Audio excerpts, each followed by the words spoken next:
There's no better feeling than going in your backyard and picking fresh fruits and vegetables that you can eat and set down on the dinner plate.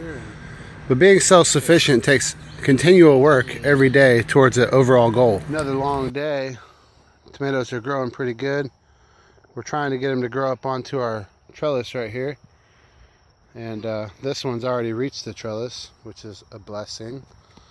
So we've gotten our first 2 tomatoes. We got one little bitty one there. We got one little bitty one right there. Everything else is doing really well. You want to look at the corn? Here's our corn. It might be planted a little close, but if we need to thin it out, we will. We don't have any cobs yet, though.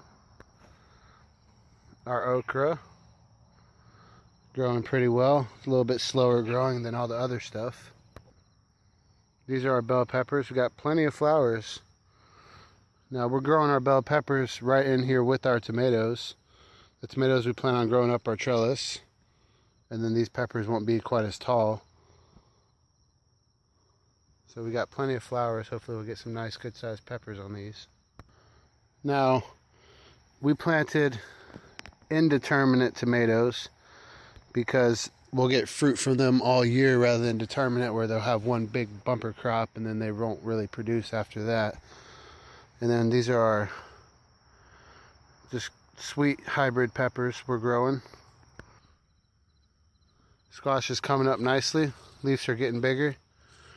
Some of them are almost the size of my hand. Almost, not quite. And then our cucumbers. 2 different varieties of those. These are the tasty greens. And then these are called the straight 8. Those 2 we think got a little bit of fertilizer burn on them, but they're still doing fine. We're growing lettuce. We started a little late in the year for lettuce, but we wanted to have some nice greens that we could eat.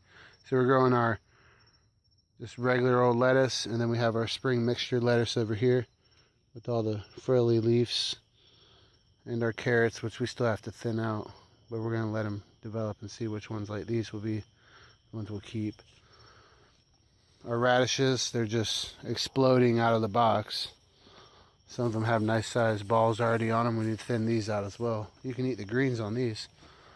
And then our onions, I think we have 11 onions in here, which should be plenty for the whole year.